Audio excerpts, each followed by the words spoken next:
Hello, I'm Minch Panal. Today I bring you another video. Today we are doing the Lone Spear. An odd model, in my personal opinion, with the Calamander. Just a salamander with a K. Odd name, but it is what it is. That's doing that for my Kroot army, the Scrap Mech Kroot. Let's get into it. Hope you guys enjoy, and if you do, please consider liking, subscribing, and hitting the notification bell so you never miss another video. And help me get to 400 subscribers. I'm getting close. I am genuinely getting pretty close now. Like, I'm surprised how it's not taking me long to get to 300. It's taken me about 3 years now. So, hope we get up there. Alright, let's get into this. Hope you guys enjoy. Starting this kitbash, I say kitbash. I grabbed the long spear. Lone spear? The Calamander. Yes, that's actually what it's called. I didn't know that. So yeah, the Calamander. I'm going to build this dude pretty much to instruction records.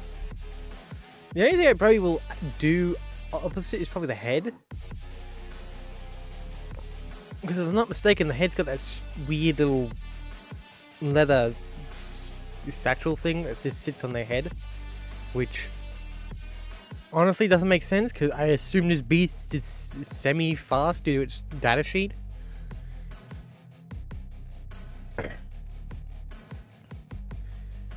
But we will get into that in a bit. A lot of this is just cleaning up the model because holy mold lines and sprue tabs, jeez. A lot of these things is like a lot of the joints and things. It's not too bad, but it's not. It's not great. I'll be honest. The model goes together pretty well. I mean, little to no issue, I guess. But yeah, again, mold lines and the sprue tabs just sit in questionable locations. I'm also holding it upside down. There we go.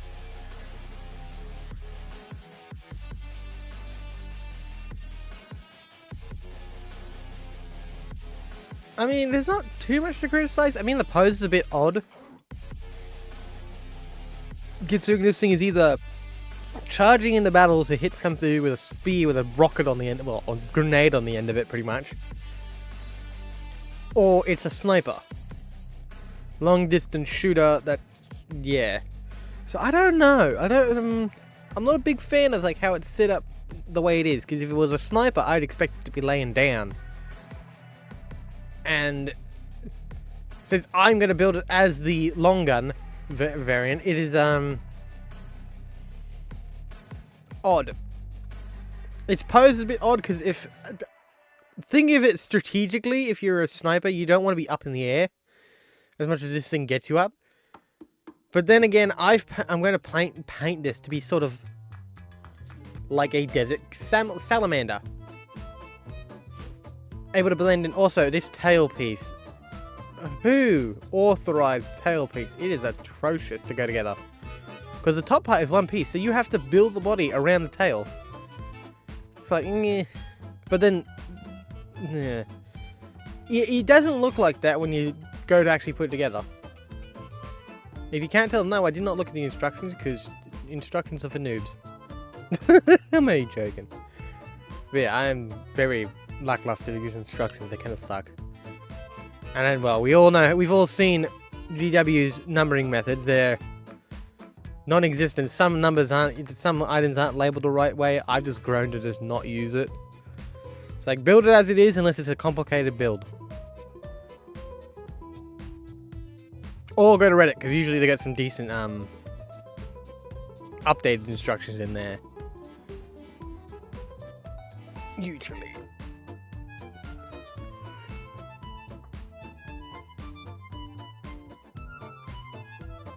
Also, these feet parts, why are they in two pieces? It was like, well, who thought two pieces was a good idea? Now I've got to either try and melt the plastic to get a little bit of extra to fill in that gap between them, or no. And then the ankles don't fit exactly well because there's a sprue tab in between the ankle and the foot. On some of them, it's like,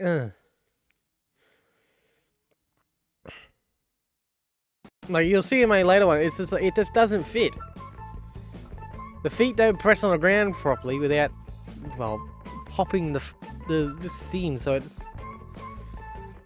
I would love to have a chat with whoever designed this model and how they've broken it up, because it just doesn't make sense in certain places. Don't get me wrong, it's a good model, but it's just...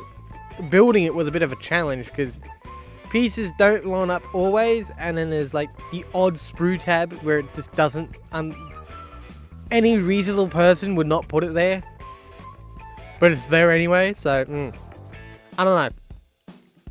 I feel like I'm just preaching what everyone else has been saying about Warhammers and GW's bloody... ways of handling separating models. Like recently I did a Maw Crusher from the Age of Sigmar range. That's a big model. But even then, it went together pretty well, but even then, it has so much warping to it. I physically had to bend bits just to get it to fit. Because it just had so much warping, and then the sprue tabs just didn't want anything to align up.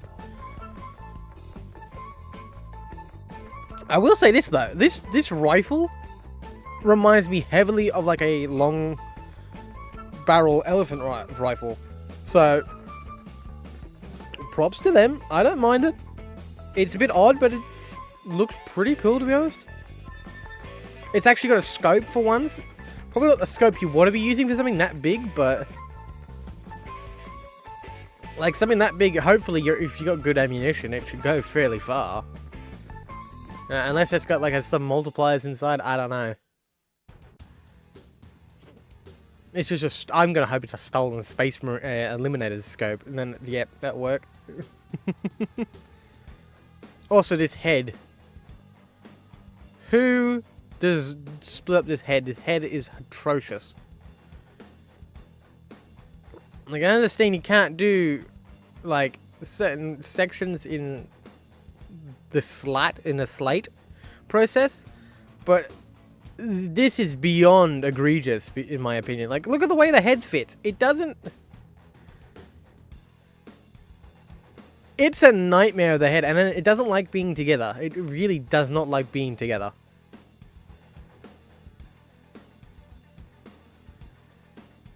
And you gotta remember, be very careful when you apply glue, because guess what? The eye is one of the main bits that get touched by the glue, because it's literally an anchoring point, which, again, doesn't make sense. So yay, I've put his head together. Oh no, I've just melted the eyeball. I changed out the head for one of the Farstalkers ones, with the ones with the one with the massive goggle. Looks like the huge goggle lens with the crack in it. Yep, that's it. That's the lens I use, and I think I add this extra scope as a spotting scope, because this dude ain't got no spotter.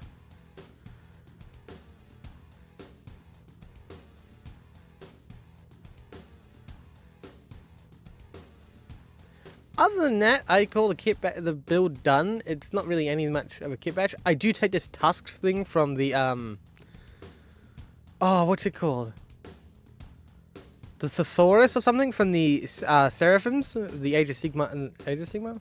Yes, Age of Sigmar Seraphims or Oward. Yeah, it's Age of Sigmar. Yeah, the Seraphims, the big T-Rex looking thing. That if you checked out my last video, you would know. Well, not my last video, one of my videos ages ago, that I did a massive kit bash with that, making it into another Lone Spear War Shaper. Here's a Calamander. It's alright. It's a very odd looking model, because look at the way it's hunched up. Like, you wouldn't want this thing charging at anything. It doesn't look bulky enough to be like a proper siege operative, like to just slam that spear into. Ranged, that makes sense. The issue is it's really up high. Realistically, I would have been more happy if it was like laying down and providing cover, like a camouflage cover.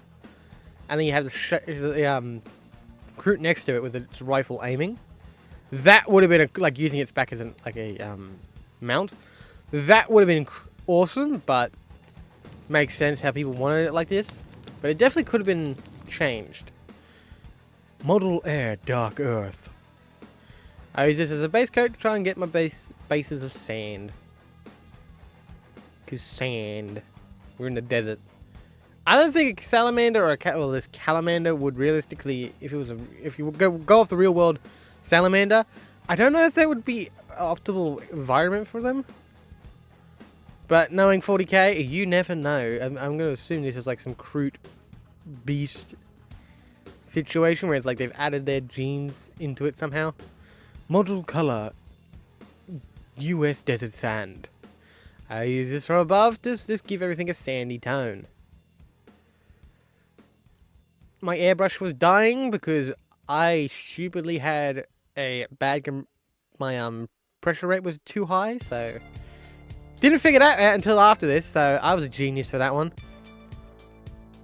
It looks like I've knocked it and just changed the PSI, which is stupid. Army kit painter, green skin. I use this for the kroot.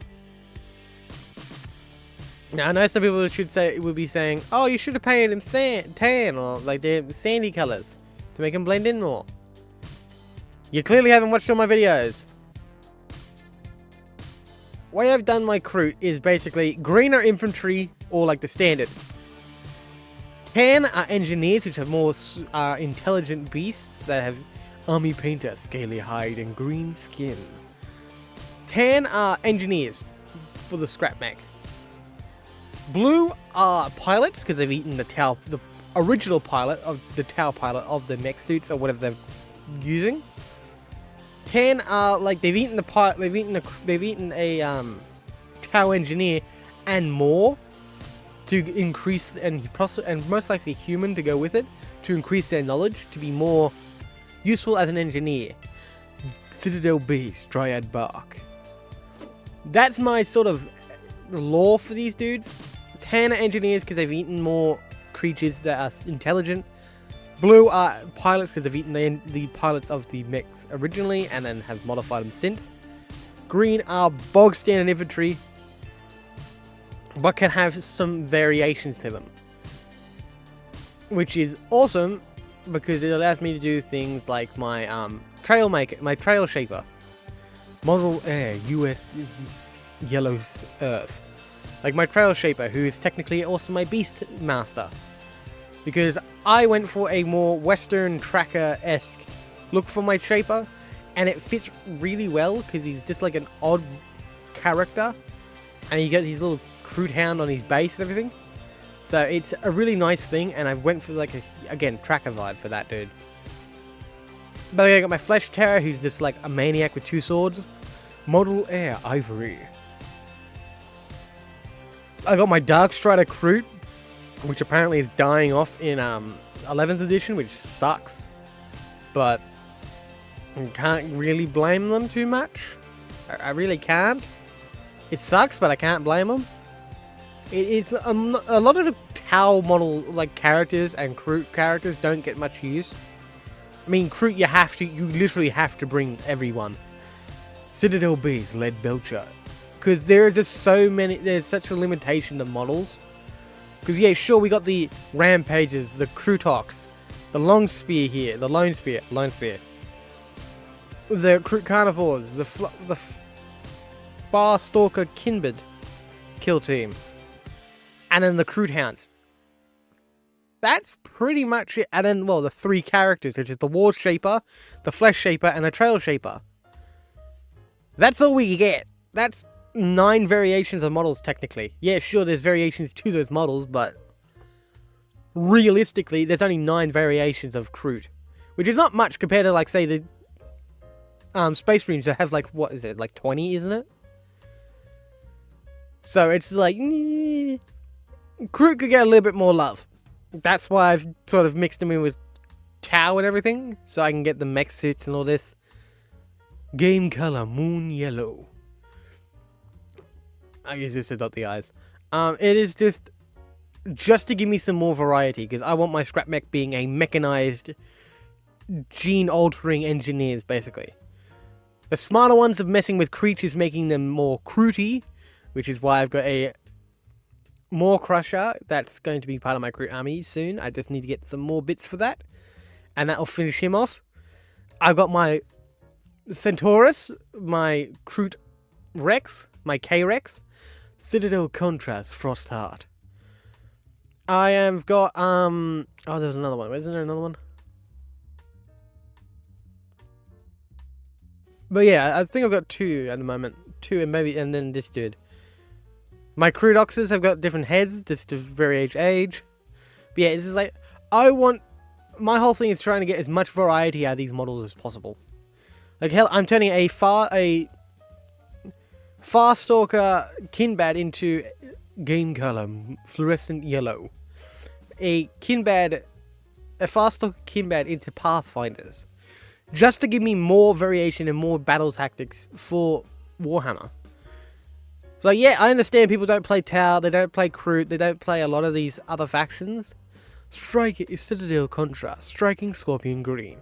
They don't play a lot of the other factions, even though yes, there are players out there.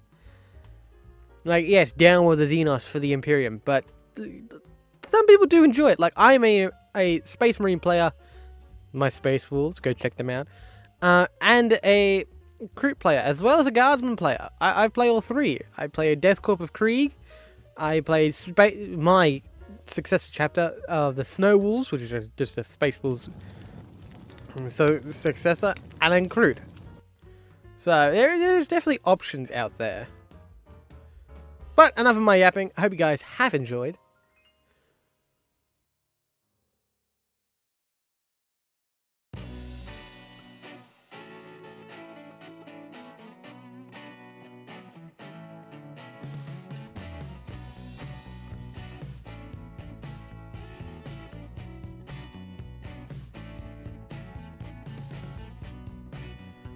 Hope you guys have enjoyed this video. If you want to see more videos like this, please consider liking, subscribing, and hitting the notification bell so you never miss another video. And I'll see you guys in the next one. Goodbye.